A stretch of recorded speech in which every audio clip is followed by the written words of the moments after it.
Dan di sesi kedua kali ini kita awali dengan Persada ID Talk terkait informasi berbagai terobosan yang sedang dilaksanakan Dinas Komunikasi dan Informatika Provinsi Kalimantan Selatan dengan narasumber Muhammad Muslim SPD MKes, Kepala Dinas Komunikasi dan Informatika Provinsi Kalimantan Selatan bersama reporter Rini Maskanari.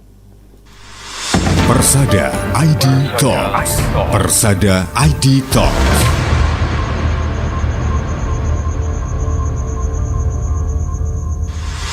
Persada ID Talk.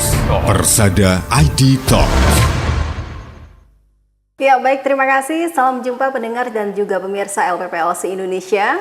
Senang sekali saya Rini Maskanari kembali hadir menjumpai Anda di program Persada ID Talk. Dan untuk edisi hari ini kita akan mengulik mengenai terobosan atau program unggulan nih yang akan atau sudah berjalan di Diskominfo Provinsi Kalimantan Selatan. Langsung saja, saya tidak ingin berlama-lama. Di hadapan saya sudah ada Pak Muhammad Muslim, Kadiskominfo Provinsi Kalimantan Selatan. Assalamualaikum Pak Muslim. Waalaikumsalam. Pak Muslim, 2024 ini sudah masuk di bulan Juni nih ya. Sudah hampir satu semester di tahun 2024. Program apa saja atau terobosan apa saja yang sudah dijalankan oleh Diskominfo Provinsi Kalimantan Selatan nih Pak? Ya, jadi ada beberapa hal dalam rangka kita untuk meningkatkan pelayanan publik ya, terutama dalam komunikasi dan informatika serta keamanan informasinya dan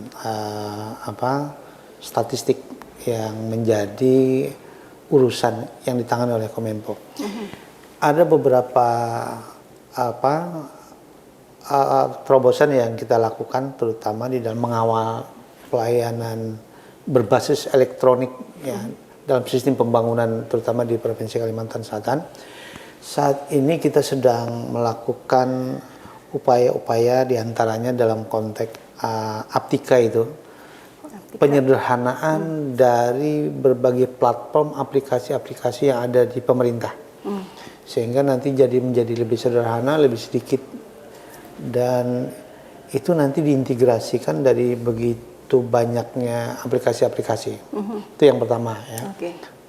Dalam rangka apa ini? Dalam rangka kita memberikan pelayanan yang lebih mudah pada masyarakat untuk mengakses segala kebutuhan informasi terhadap pemerintah, dan untuk memberikan pelayanannya juga yang lebih cepat. Setidaknya untuk di 2024 ini kita akan mengintegrasikan paling tidak 7 layanan dasar kita. 7 layanan dasar. Jadi di bidang kesehatan, di bidang sosial, ekonomi, kemudian kependudukan dan lain sebagainya. Nah, jadi ini sedang kita lakukan upaya-upaya itu. Nah, di samping itu tentu dalam rangka kita memberikan pelayanan juga lebih bagus ya, maka saat ini infrastruktur kita perbaiki. Infrastruktur juga? Ya, infrastruktur jaringan terutama.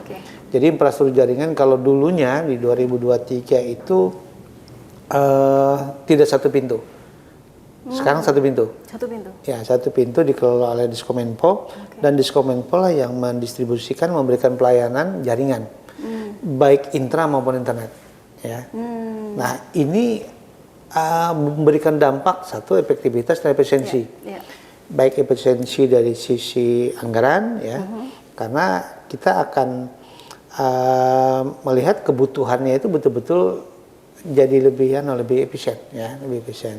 Dan dampaknya yang sekarang kita akan integrasikan jaringan ini dengan teman-teman di kabupaten kota. Integrasi juga ke kabupaten kota. Betul. Nah, sekarang kita mengintegrasikan baru pada di klaster 1. Jadi kami mengklasterkan di provinsi ini ada 3 klaster begitu. Jadi klaster 1 apa itu Pak? Banjarbakula. Jadi Banjarbaru, Batola, Banjarmasin, Kabupaten Banjar, Tanah Laut. Ada 5. Jadi itu Banjarbakula. Kemudian yang kedua, klaster kedua itu Banuanam.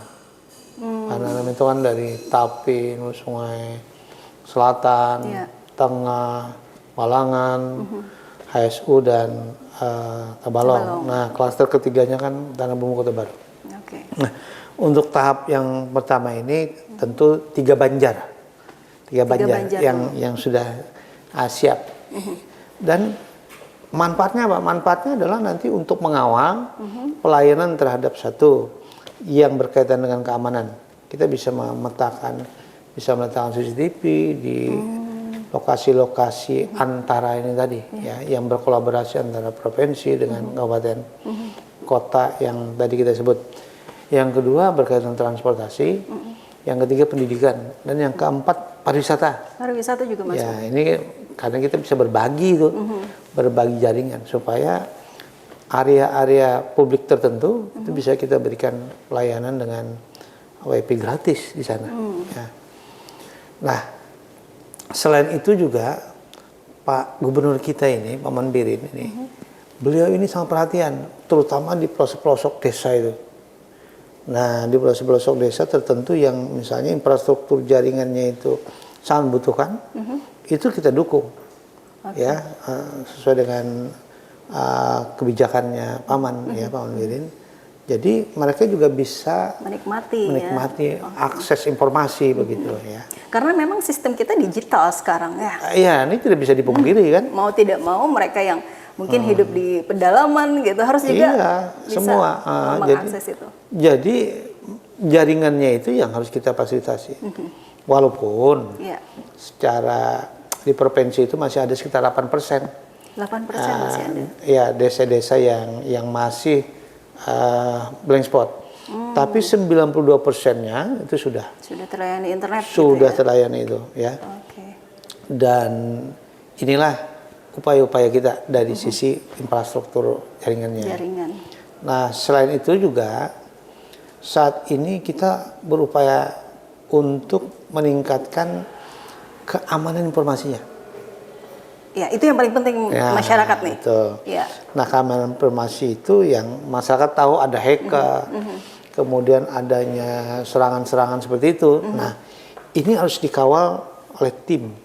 Jadi di provinsi kita sudah punya tim itu, ya, tim CISET itu, ya. Nah, ini kita dorong juga sampai di kabupaten kota.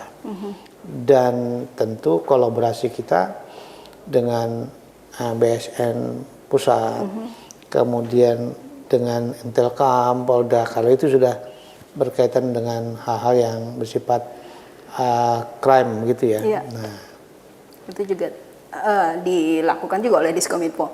Ini waktu, Pak. Iya. Waktu memang tidak sedikit sekali ya diberi waktu ya untuk menjelaskan, ya. Padahal ini memang pembahasan yang sangat masyarakat harus tahu nih, Pak, ya. Mungkin terakhir nih, Pak, kita untuk masyarakat keberadaan Diskominfo ini perannya seperti apa sih yang harus diketahui masyarakat, Pak? Singkat saja, silakan. Perannya satu, ya, kita memfasilitasi berbasis elektroniknya dari sistem pemerintahan. Jadi kalau sistem pemerintahan itu berbasis elektronik SPBE, maka elektroniknya kita kawal. Ya, jadi kita kawal, ya, infrastrukturnya kita kawal, ya, pengembangan aplikasinya kita kawal, keamanan informasinya kita kawal, ya.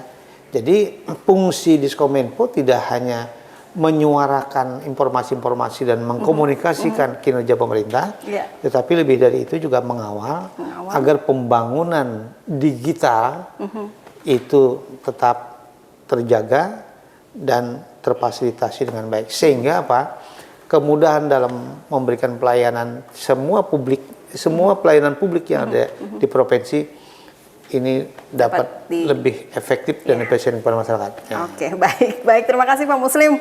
Terlalu cepat ya. Dan ya, pendengar dan juga pemirsa LPPLC Indonesia.